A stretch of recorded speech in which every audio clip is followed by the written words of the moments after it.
Assalamualaikum warahmatullahi wabarakatuh. Bagaimana kabar adik-adikku kelas 5? Tetap semangat dan selalu sehat untuk meraih cita-cita kita.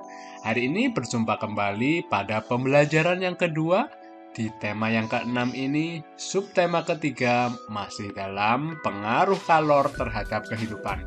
Bagaimana adik-adikku kelas 5 sudah siap untuk belajar hari ini? Yuk seperti biasa kita awali pembelajaran hari ini dengan bacaan basmalah. Bismillahirrahmanirrahim. Sahabat belajar kelas 5, untuk mengawali kegiatan pembelajaran, yuk kita simak dulu bacaan tentang sejarah termos. Kalian simak dan pahami baik-baik ya. Hampir semua keluarga memiliki termos di rumahnya. Termos memang sering digunakan untuk menyimpan air panas agar tetap panas saat digunakan. Biasanya, keluarga yang memiliki bayi yang memerlukan susu setiap saat menggunakan termos untuk menyimpan air panas. Termos adalah sebuah benda yang biasanya berbentuk tabung seperti botol yang mempunyai dinding berlapis. Benda ini dirancang berbentuk seperti kaca dengan bahan mengkilap yang dapat menyimpan cairan agar tetap memiliki suhu seperti semula. Dengan dibanding dalam termos yang dirancang seperti kaca, maka kalor yang terdapat pada air panas tersebut tidak bisa berpindah dengan cepat.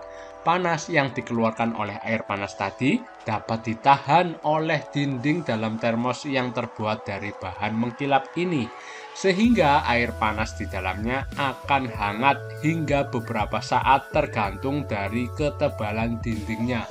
Saat ini, termos tidak hanya digunakan untuk menyimpan air panas, tetapi juga untuk menyimpan air dingin agar tetap dingin. Pencipta termos pertama kali pada tahun 1902 adalah James Dewar. Penemuannya didorong oleh kebutuhannya untuk menjaga agar minuman bayinya tetap hangat. Tetapi saat itu untuk menjaga suhu minuman agar tetap hangat merupakan hal yang sulit dilakukan, terutama dalam kondisi cuaca yang dingin seperti di Eropa.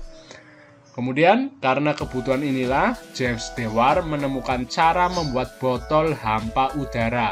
Botol hampa udara merupakan wadah dari kaca berdinding ganda dengan ruang di antara dindingnya dikosongkan dan ditutup rapat untuk mencegah agar panas tidak menjalar. Sementara dinding sebelah dalam botol tersebut dilapisi perak untuk mempertahankan panas. Botol hampa udara itulah yang kemudian menjadi cikal bakal lahirnya termos. Botol hampa udara buatan James Dewar dan penutup wol buatan mertuanya sampai sekarang dapat dilihat di Museum Ilmu Pengetahuan di London. Nah, sahabat belajar kelas 5, yuk selanjutnya kita jawab pertanyaan-pertanyaan berikut terkait dengan isi bacaan tadi. Yang pertama, apakah fungsi sebuah termos? Tepat sekali, termos digunakan untuk menyimpan air panas agar tetap panas saat digunakan. Untuk saat ini, selain air panas juga bisa dimanfaatkan untuk menyimpan air dingin agar tetap dingin suhu airnya. Kemudian, apa saja bahan yang digunakan untuk membuat termos pada saat itu? Ya, bahan yang digunakan pada saat itu masih sederhana, yang terdiri dari botol hampa udara, merupakan wadah dari kaca berdinding ganda dengan ruang di antara dindingnya dikosongkan dan ditutup rapat. Kemudian, apa saja benda di sekitarmu yang menggunakan prinsip yang hampir sama dengan termos? Tepat sekali, ada jaket dan selimut. Kalian bisa lihat ya, ini bagian-bagian dari termos, diantaranya ada tutup sumbat, dinding dalam kaca, ada dinding luar kaca, airnya ini, kemudian ada ruang hampa udara. Ruang hampa udara ini terletak di antara dinding dalam dan dinding luar kaca. Kemudian ada pelindung kaca dan di bawahnya ada karet penahan kaca. Oke, selanjutnya sahabat belajar kelas 5. Selanjutnya kita pelajari tentang prinsip penggunaan termos, yaitu bagian yang kita pelajari adalah jaket dan selimut. Yuk selanjutnya kita baca tentang penggunaan benda konduktor dan isolator. Ya, Pada bacaan ini, kamu sudah tahu bahwa panas dapat berpindah dari satu tempat ke tempat yang lain melalui konduksi, konveksi, dan radiasi. Ingat kembali apa yang dimaksud dengan konduksi, konveksi, dan radiasi. Pikirkan bersama dalam kelompok kecil, barang-barang dalam kehidupan sehari-hari yang banyak memanfaatkan sifat benda sebagai konduktor atau isolator. Benda apakah itu? Tepat, ada selimut dan panci yang merupakan benda yang memanfaatkan sifat ini. Selimut memerangkap udara. Udara adalah isolator sehingga tidak dapat menghantarkan panas yang keluar dari tubuhmu. Dengan demikian, badanmu tetap terasa hangat. Kemudian, terbuat dari apakah panci? Panci terbuat dari bahan logam, misalnya aluminium. Aluminium merupakan penghantar panas yang baik. Panci akan menghantarkan panas ke makanan yang dimasak. Pegangan panci tersebut terbuat dari plastik. Plastik merupakan isolator sehingga kamu tidak akan kepanasan ketika memegangnya.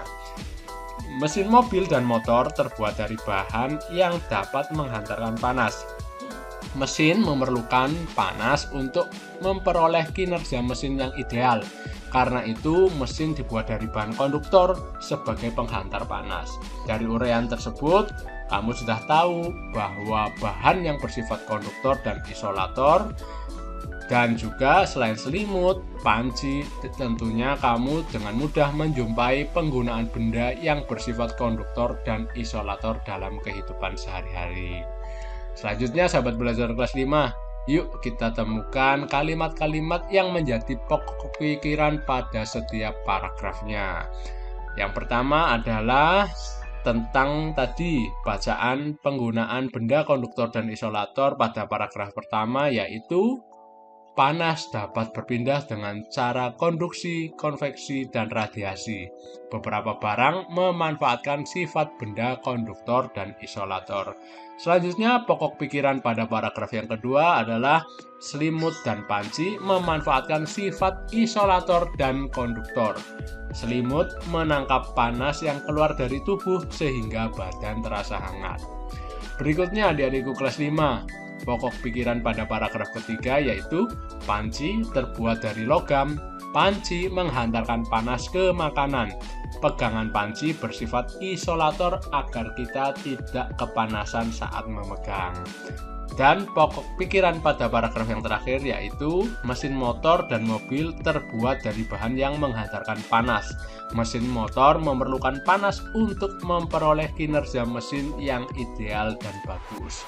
Jadi, yang bisa kita simpulkan dari bacaan ini adalah panas dapat berpindah dari satu tempat ke tempat lain melalui konduksi, konveksi, dan radiasi.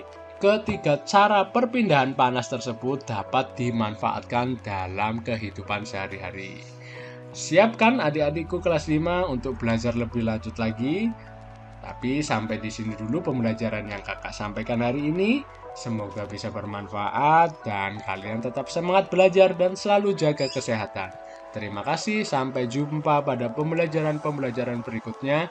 Wassalamualaikum warahmatullahi wabarakatuh.